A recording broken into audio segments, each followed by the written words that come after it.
वरळीकरांचं आराध्य दैवत आणि श्रद्धास्थान म्हणजे वरळीचा महाराजा।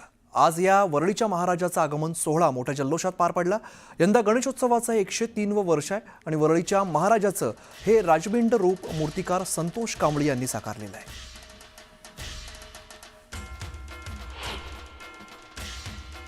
हा मानाचा गणपती आहे वरळीतला, म्हणून हा मानाचाच 103 वर्ष हा मानाचाच या ठिकाणी राहिले आपण या ठिकाणी स्वरूप बघतो या महाराजाचं काय अशा परिस्थितीमध्ये, म्हणजे एक एक या इमारतीमध्ये राहणारा एक एक नागरिक या आगमनाला या ठिकाणी उतरत असतो, विसर्जनाला या ठिकाणी येत असतो। ज्याच्या केवळ दर्शनाने मन प्रसन्न होतं, ज्याला पाहिलं की साऱ्या अडचणींचा विसर पडतो, ज्याच्या दर्शनासाठी देशभरातून नव्हे तर जगभरातून भाविक लालबागला येत असतात, अशा लालबागच्या राजाचा फर्स्ट लुक आज समोर आलाय आणि भाविकांच्या डोळ्याचं पारणं फिटलंय। यंदा लालबागच्या राजाचा दरबार हा तिरुपती बालाजीच्या राजमुकुटात बसवण्यात आलेला आहे। यासाठी खास सुवर्ण गजानन महल साकारण्यात आलाय आणि लालबागच्या राजाची वात्सल्य मूर्ती सुवर्ण अलंकारांनी सजवण्यात आलेली आहे। लालबागच्या राजाचा सुवर्ण पाऊल ते सुवर्ण राजमुकुट असा राजेशाही थाट आपल्याला पाहायला मिळतो। यंदा प्रथमच लालबागच्या राजाच्या दरबाराची उंची ही तब्बल 50 फूट पर्यंत वाढवण्यात आली। तर लालबागच्या राजाचा फर्स्ट लुक आता समोर आलेला आहे आणि डोळ्याची पारणं फिटतील, अगदी आपल्या डोळ्यात साठवावा असा लालबागच्या राजाचं रूप आपल्याला या दृश्यांमध्ये बघायला मिळत आहे।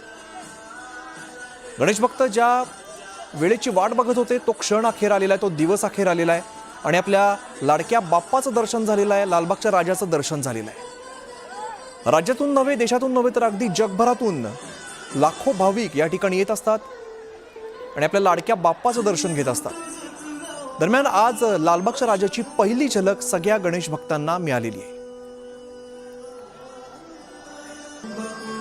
न्यूझीलंड लोकमतवरती आपण लालबागच्या राजाचं पहिलं रूप, पहिली झलक सध्या आपण बघतोय। ही शान कोणाची, लालबागच्या राजाची असा जयघोष आता बघायला मिळतोय। दरम्यान लालबागच्या राजाचा महल नेमका कसा या संदर्भात आढावा घेतला आमचे प्रतिनिधी उदय जाधव यांनी। गणेशोत्सवाची सुरुवात लालबागच्या राजाच्या दर्शनाने होते। आपण आहोत लालबागच्या राजा दरबारामध्ये। यंदाचा 2025चा लालबागच्या राजा दरबार जो आहे तो तिरुपती बालाजीच्या सुवर्ण मुकुटामध्ये सजलेला आहे। सुवर्ण गजानन मंदिर जे आहे ते इथे साकारण्यात आलेलं आपण इथे पाहू शकतो। लालबागच्या राजाची वात्सल्यपूर्ण मूर्ती जी आहे ती आपल्याला पाहता येते।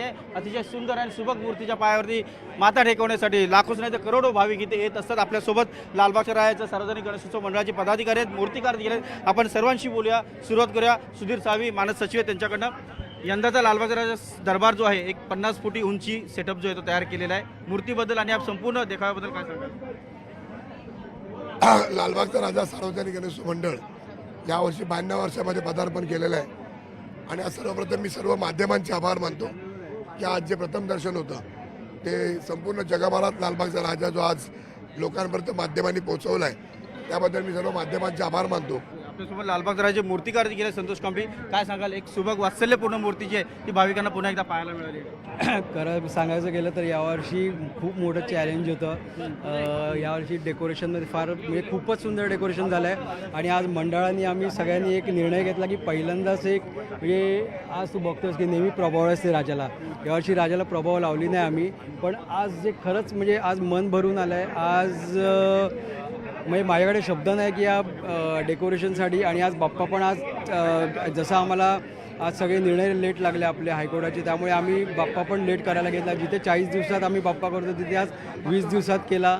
मंडळाचं सहकार्य होतं आणि या सगळ्या सहकार्यामुळे, सगळ्यांच्या प्रेमामुळे आज तू आज बघतोस की बाप्पा खरंच आज मन भरून आलं आणि काल खूप सुंदर झालेलं आहे आणि डेकोरेशनमुळे आज सगळंच म्हणजे यात शब्द नाहीत माझ्याकडे बोलायला, पण सगळे आनंद घेत आहेत। आनंद आहे। आपण पाहतो आनंद मूर्ती आपण इथे पाहतो। आपल्यासोबत लालबाग राजा मंडळाचे अध्यक्ष बाळासाहेब कांबळे। बाळासाहेब कांबळे, काय सांगाल? एक भव्य दिव्य असा सेटअप दिसतोय आणि तेवढाच मोठा उत्साह जल्लोषात आज पहिलं दर्शन जे आहे कोटेशन पार पडलं। ही श्रद्धेची परंपरेची आणि भाविकतेची परंपरा आहे। 92 वर्षाचा हा लालबागच्या राजाचा गणेशोत्सव काही तासांवर येऊन ठेपलेला आहे आणि आजच्या या दिवसापासून या बाप्पाचं जेव्हा प्रथम दर्शन संपूर्ण भाविकांना, संपूर्ण जगभरातील भाविकांना झालं तर खऱ्या अर्थाने हा उत्सव आजपासून सुरू झालेला आहे। व्हिडिओ जर्नलिस्ट हर्षद गोरकासह उदय जाधव, न्यूज 18 लोकमत, मुंबई। मंडळी, गणेशोत्सव अवघ्या 2 दिवसांवरती आला आणि मुंबईत गणपती आगमन सोहळे आता पार पडत आहेत. आज गिरगावच्या राजाचा मंडप उद्घाटन सोहळा आणि प्रथम दर्शन सोहळा पार पडलेला आहे. सांस्कृतिक मंत्री आशिष शेलार यांच्या हस्ते उद्घाटन सोहळा पार पडलेला आहे. गिरगावच्या राजाचं यंदाचं हे 98वं वर्ष आणि यावर्षी पर्यावरणपूरक अशी बाप्पाची मूर्ती आहे.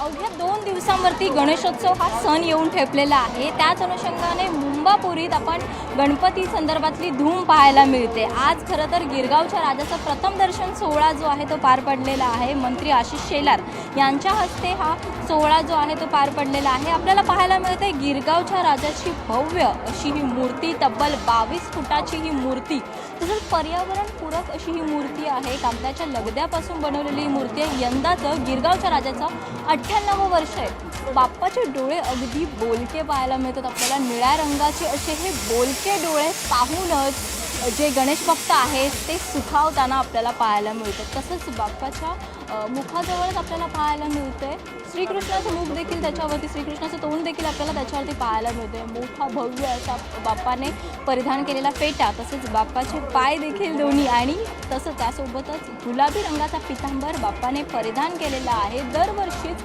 गिरगावच्या राजाची ही पर्यावरणपूरक मूर्ती आपल्याला पाहायला मिळते. यावर्षी देखील तसंच आहे. तसंच जे आपल्याला बाजूला डेकोरेशन पाहायला मिळते, सजावट पाहायला मिळते गिरगावच्या राजाच्या मंडपामध्ये, ती जर पाहिली ती देखील बांबूपासून बनवलेली ही आकर्षित अशी भव्य असं सजावट आपल्याला पाहायला मिळते. इथे बनवण्यात आलेली प्रत्येक गोष्ट ही बांबूपासून बनवण्यात आलेली आहे आणि तितकीच ती आकर्षक देखील वाटते. डोळ्यांना भावेल इतकी आकर्षक ती आपल्याला सजावट पाहायला मिळते. व्हिडिओ जर्नलिस्ट गणेश कदमसह स्नेहा जाधव, न्यूज 18 लोकमत, गिरगाव.